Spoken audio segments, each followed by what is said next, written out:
have sunblock on my face, but I wanted to make a quick video just about the lockdowns and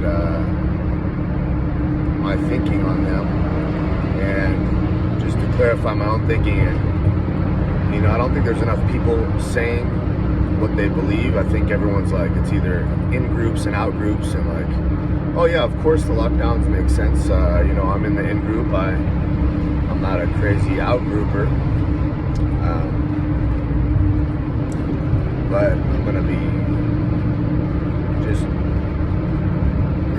That's really, those are made up.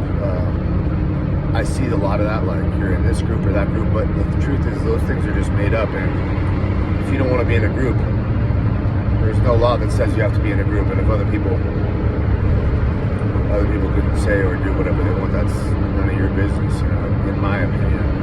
But I was just thinking about the lockdowns, and I'm wondering if there's,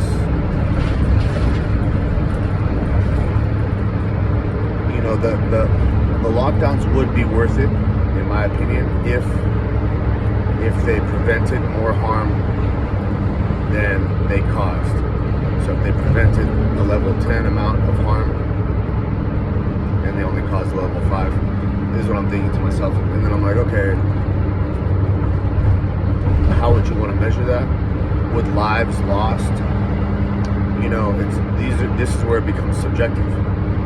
Let's say, this is a total hypothetical, but let's say 1 million people became homeless and one person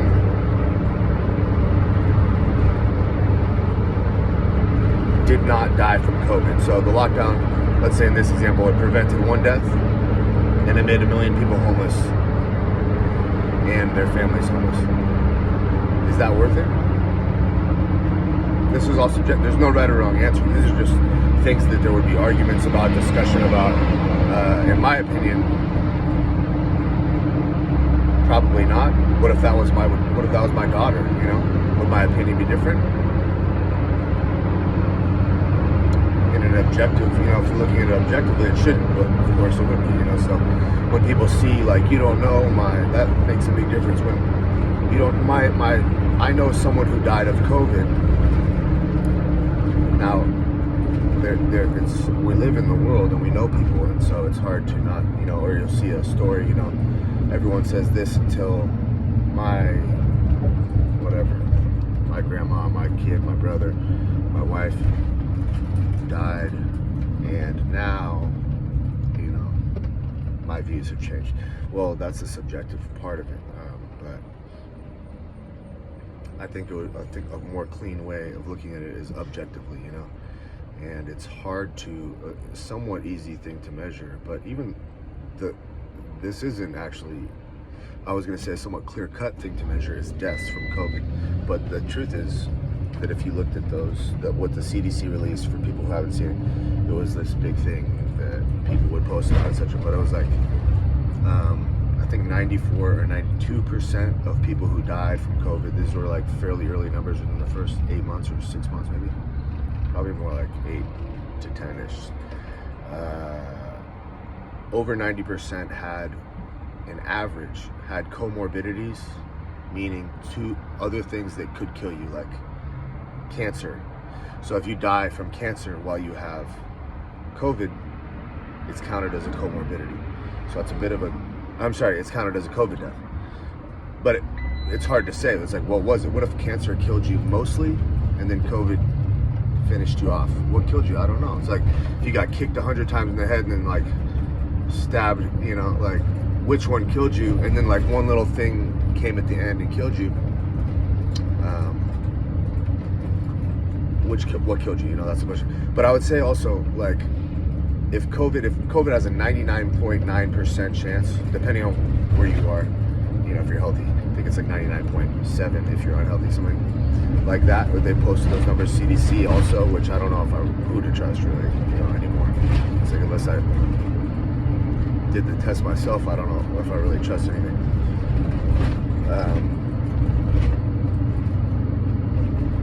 But you have to trust to some extent to live in the world, so we'll just try to trust. Okay, we'll trust the CDC numbers with a grain of salt for the moment. But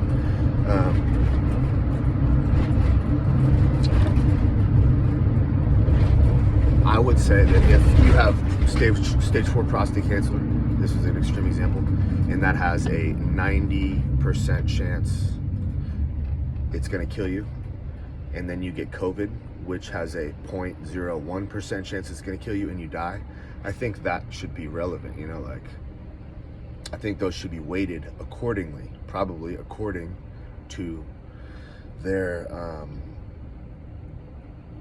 the mortality rate, or the likely death rate. If you had comorbidities, it doesn't make sense to me that you would have 2 other things that could kill you, then something comes by that has a 0.01% chance of killing you if you're healthy and you die. I don't know, doesn't make sense. But that's a side note. But back to the main topic. That was a little branch in my mind that I wanted to finish up.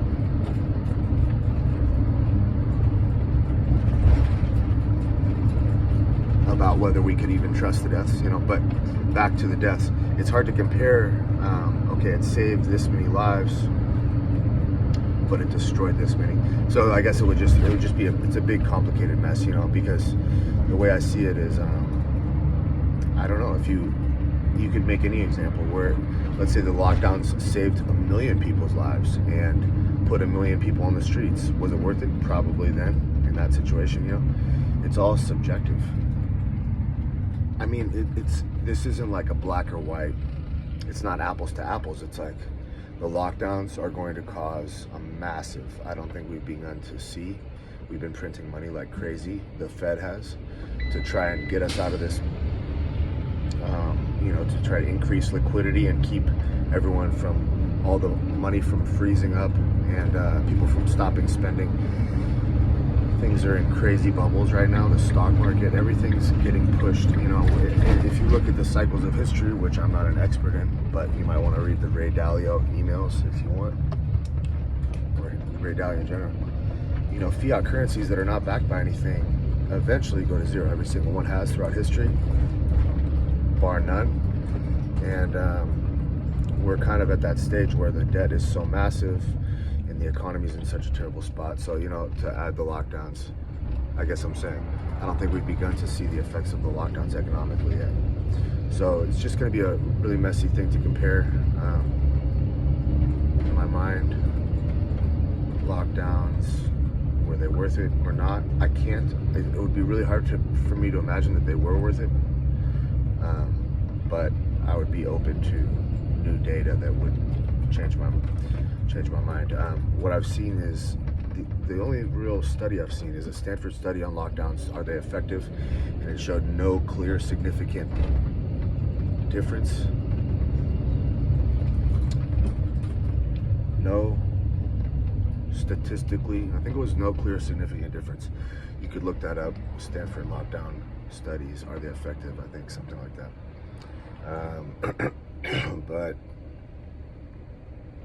yeah, that's basically, I just wanted to say that. And I think that we're in an age where it's important that people say what they think, because so many opinions are getting shut down, and this isn't really an opinion that's on like a certain side that can be labeled as this or that. And I think that we're doing too much of that stuff, and it's a scary thing because it makes people not want to speak. And if a lot of people are just outright getting censored, like, oh, your account has been deleted and your YouTube videos have been removed for crazy things. Like, doctors made videos about hydroxychloroquine and its effectiveness, and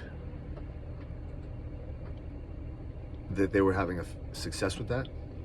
Those videos were removed and denounced by all these other people. They were removed from YouTube. And it turned out that you could look up hydroxychloroquine. I don't know exactly what it was, but I saw the data that came out that showed that it actually halved the death rate. So that was helpful. But we're in a time when I think it's important that people speak out and just speak their minds in a way that's not just like a fighting way, where it's like, you know everything this person's gonna say, and then you also know everything this person's gonna say. So there's no point in talking, because it's not like you're even just two people yelling at each other. And you know, America was built by all this, like, you know, discussion and debate. And well, if we did this, why would we do that? Da, da, da. You know, we're not going to sign, the states, I believe, wouldn't sign the Constitution until I forgot a lot of this stuff because it's not relevant too much in day-to-day life, but it was like some of the states wouldn't sign unless they created a Bill of Rights. Like, hey, we'll sign this Constitution we'll sign on to become part of the United States, but we want to make sure that these rights are guaranteed. And the First Amendment is basically under attack. Freedom of speech, freedom to assemble. Well, I believe they're passing laws now in Florida, maybe, I forgot where, but it's like, if you're part of a riot, a quote riot, which I agree. If you're going down the street breaking people's windows, you should be charged with breaking people's windows. Maybe there should be an enhancement because you're part of a riot. Okay, so you're breaking window, the normal fine plus the riot fine. But now you can simply be at something. And I ran through those protests in Santa Monica. There was a clear distinction between people who were like peaceful, who were like really were there, and then people who were looting. You know, it was very different. But what I'm saying is that, and I agree with being able to peacefully protest. Rudy Giuliani said it well, and I know Rudy Giuliani is under attack by a lot of people. I haven't really seen, that's one of those things where it's like, oh, he's on that side, we're on the blue side, they're on the red side, we hate them, or whatever. But he said something, he cleaned up New York. This is pretty notorious. He dealt with the mafia, he cleaned up New York and crime, and he was like, you can protest all you want. The second you throw a rock, someone's going to jail, you know? And I agree with that. I don't understand, because what they're doing now is you could be at a peaceful protest, and that's a, you know, kind of become like a term, but the truth is it's the best, most fitting term. A peaceful protest. You're walking down the street peacefully protesting, and if some people get violent or start breaking the law, and you're there, you can be arrested for being part of a riot. So now there's a clean maneuver that could be done to arrest everyone at a peaceful protest. If you have money, which a lot of people in charge do, you could pay a handful of guys. You could pay 5 guys, 10 guys. Hey, go in there and start tearing shit up. Give them black hoodies, whatever, and they turn it into a riot. And now everyone can get arrested legally. Can get arrested, and that's the beginning of an encroachment on our rights, you know, I believe. And then the First Amendment has already been, you know, private companies like YouTube, etc., are censoring people like crazy, which doesn't make sense. I mean, that just makes you seem stupid. Like, you're not allowed to say that. It makes you. It's a scary thing, to tell you the truth. It's like, well, what do they have to say? It's like, we don't even know. It was inappropriate, and you know, if people can't handle different opinions, there's only that's called tyranny, you know. That's called, you have a different opinion, we're going to squash it. Once you can no longer discuss things, how are you going to solve disagreements? It's going to get physical. Unless maybe there's another way, maybe you could write about them, you know. But I just think it's important that people say what they think, because if we have a society of independent people who are using their brains and communicating and discussing, I think we'll be way better off than if we have a society of people who are just clamming up and pointing fingers and fighting with each other. I mean, that's going to blow up, and I would love to see America stay a, you know, democracy where people have protections from government, people have freedoms, and we care about each other, and you know, we look out for each other and shit like that too. So that's it.